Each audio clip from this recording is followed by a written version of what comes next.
Hey guys, welcome back to the channel. It's Rob, and today we're going to be continuing our hero series, and I'm going to be speaking about King David.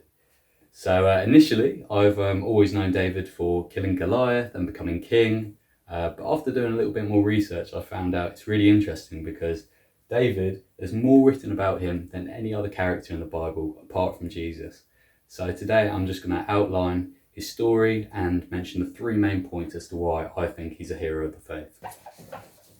David's story is in the Old Testament in the book of Samuel, and what I love is we get to see his whole life kind of panned out throughout the book. Now, David was the youngest son of 8, and his main responsibility was looking after the sheep. He would look after these sheep with his life. He would defend them from lions and bears and goodness knows what else. But he took his responsibilities so seriously just to protect these little sheep. Today the family had a very important visitor who was the prophet Samuel.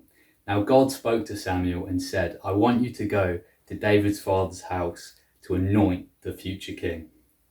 Now, David was so overlooked in the family that his father Jesse didn't even bring him out. Samuel started with his eldest son and worked his way through the rest of them, but none of them were worthy or the right people who God had spoken to him about. And then he asked Jesse if these were all his sons, which he replied, there's one more.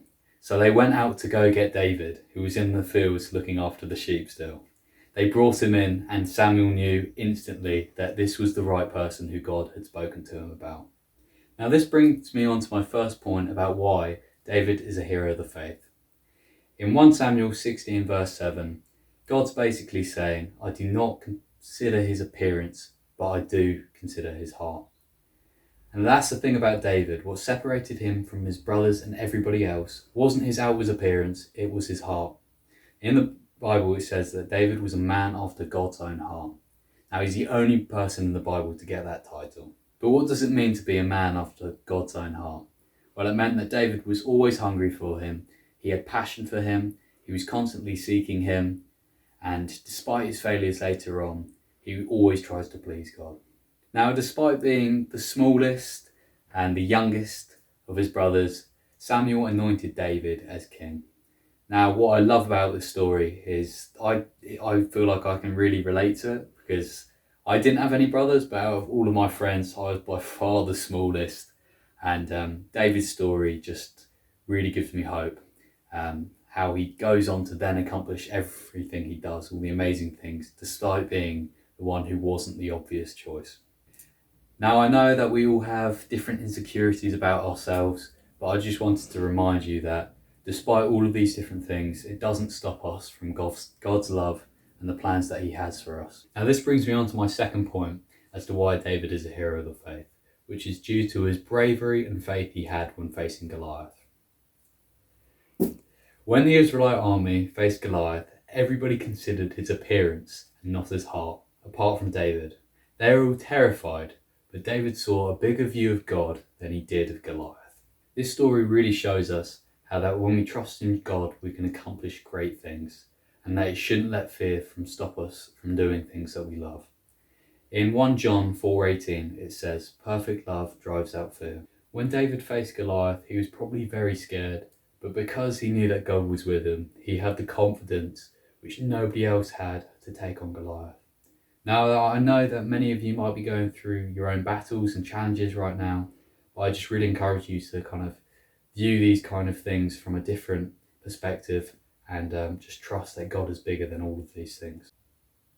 Okay, so my last point today as to why David is a hero of the faith is because of patience. Now, for me personally, I really struggle with this.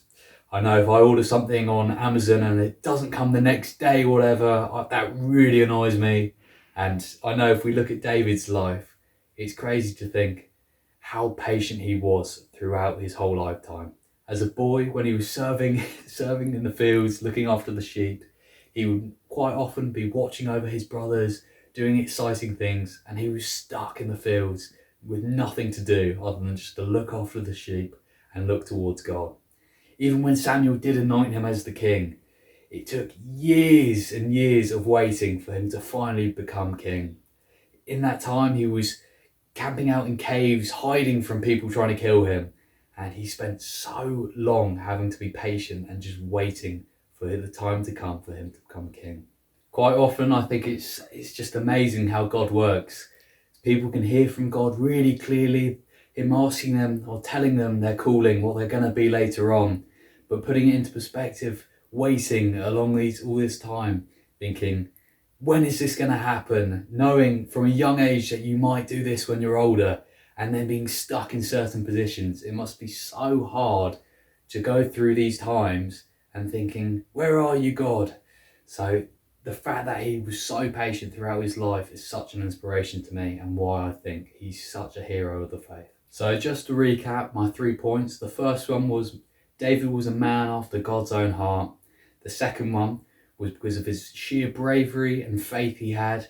And then my last point was to do with patience. Now, all of these things are so important, especially in somebody like David's life as a king. But I'd like to think we can all really learn from these different things. And I just really encourage you to kind of work on these different areas, whatever that may look like for you. And I just hope that you really gain something from this talk. So it's been a pleasure to speak to you guys, and I will catch you again in the next video. Thank you.